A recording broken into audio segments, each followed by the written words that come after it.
Trained on hundreds of thousands of complex real-world tasks, MiniMax M2.5 is state-of-the-art in coding, agentic tool use and search, office work, and a range of other economically valuable tasks.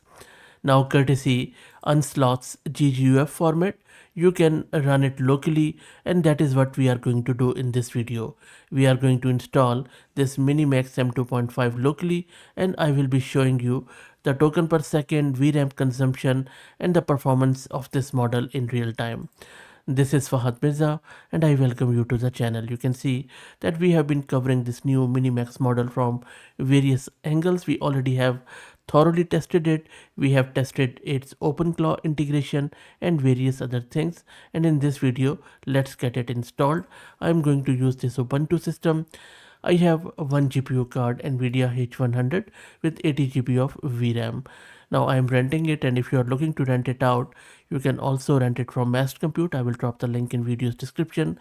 I will also give you 50% discount coupon code so you can just run it for cents. So please do check them out. Also follow me on X if you're looking for AI updates without any hype. The tool which I am going to use in order to run this model is Llama.cpp, which is a very efficient, versatile C++ inference engine which you can install on your local system. I already have done this exclusive video on installing it on your system and then running the models. You can check it out, but I'm also going to install it again. But if you face any issues, you can always refer to this video. So let's go and check it out. I'm going to git clone the repo of llama.cpp. Once that's done, you can build it according to your local system.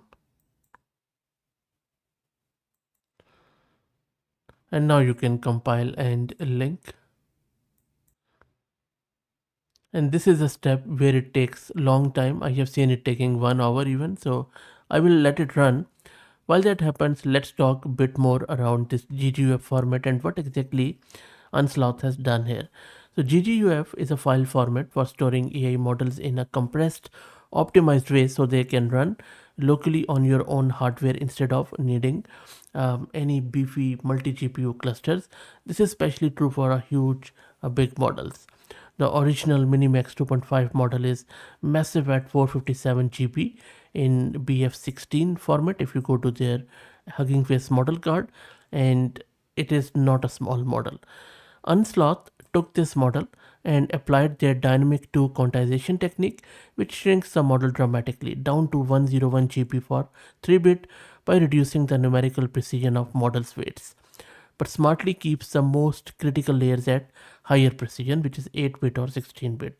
So you don't lose much quality, and we saw that when we done the similar video on GLM.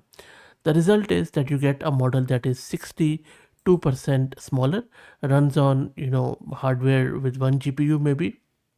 You can even run it on a Mac with 128 GB RAM or a single GPU server while still performing close to the original full precision model, and we will check it out. And these are the benchmarks which we already have covered. You know what, I think if this quantized version can do half of them, it will be a success. Anyway, we will wait for that to get installed and then we will check it out.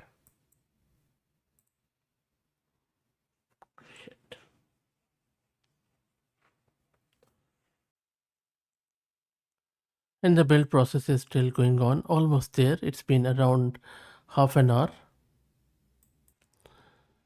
And eventually everything is done. We can just move the binaries now.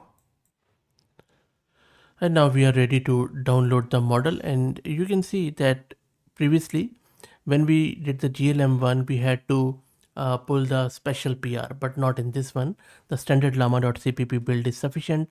Also, you can see in this command we are using llama CLI and we are downloading 3-bit UDQ3K quant, which is 101 GB in size and should be working well on our H100 80 GB of VRAM. If you have a lesser VRAM GPU, just select any lower quant from their Hugging Face card, and I will drop the link in video's description. And once you run that, it is going to download the model, and as I said, it is going to take 101 GB on your disk. So let's wait for it to finish downloading.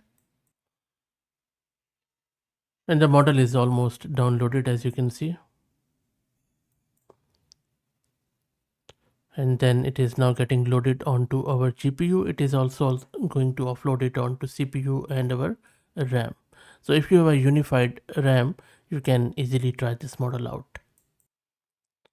And the model is now loaded onto our GPU. It is running on Llama.cpp. Let's try it out. So I'm just going to give it this simple prompt, which is going to test the DOM manipulation, CSS animation, layout complexity, and JS logic all in one file, which is a self-contained for a dark mode SaaS landing page for an AI coding assistant. So this should tell us if the model is hallucinating, if it is repeating stuff, or if it just prints out gibberish. And we will also see if it is able to give us the correct answer. So as I said earlier, if with these very low level quants, just Q3KXL, even if it gives you like 60 to 70% correct answer, it's a huge success. So let's wait to see how it goes. Let's also check the VRAM consumption. So it is consuming all of my VRAM at the moment, and it adjusts it. The fit in parameter in Llama CLI does that, as I told you earlier. So if you have a lower VRAM, it is going to adjust itself. So this is a VRAM consumption. Let me show you my CPU. So this is at the moment CPU. It is totally hogging the CPU, as you can see here, Llama CLI. And let's also quickly check the free memory. So there you go. So memory is also being consumed quite decently. So let's wait for it to start printing. So the thinking process has started. And this is MiniMax M2.5 for you, which is analyzing the request, not hallucinating, not producing any gibberish. So quite a good work done by Onslaught 2 on this GGUF, and there are other GGUF files present too from few other people in the community. So huge shout out to all of them. And it is following my prompt right according to what I asked it to do, the hero section, drafting the code and everything. And now it is refining the code construction. The planning is quite good. This is one thing I have also noticed in the actual version, which we already have tried it out in these videos, that MiniMax follows the prompt quite nicely. Doesn't really, give you gibberish or anything like that. Okay, so I will wait for it to finish and then we will go from there and look at that. It has done the final review and code production has started after it has ended thinking. There you go. Little bit synopsis at the top and printing out the code. Let's wait for it to finish and we should be able to also see the token per seconds here. And there you go, it has produced the code 24.9 token per second, so almost 25 per token per second. Not bad at all on this GPU. And the code which it has written, it hasn't really hallucinated. If I open it in the browser, so I have saved it here in my VS Code, as you can see, and if I just go here and reload this, this is the code which it has produced, and it has done wonderfully well. All the elements are responsive. It is also printing out this result and this line, build with AI. There you go, and write code faster. It is also alternating, and these are the various sections which are also responsive. The pricing section, as I asked, and look how good is that. No malformity. The whole page is quite good. There are no mistakes at all. So ladies and gentlemen, this is MiniMax M2.5 running live on your local system, as you just saw, fully open source. You don't have to worry about any API costs here. I believe this is what the future of AI deployment looks like going forward. Huge shout out to Onslaught and all the community members who have created these models in GGUF, because none of this would be possible without the incredible work of the open source community. Llama.cpp also continues to be an absolute beast, making it possible to run frontier level models on real hardware with blazing efficiency. That's it. Please like the video and subscribe and consider becoming a member. Please also follow me on X if you're looking for AI updates without any hype, as that helps a lot. And as always, thank you for all the support.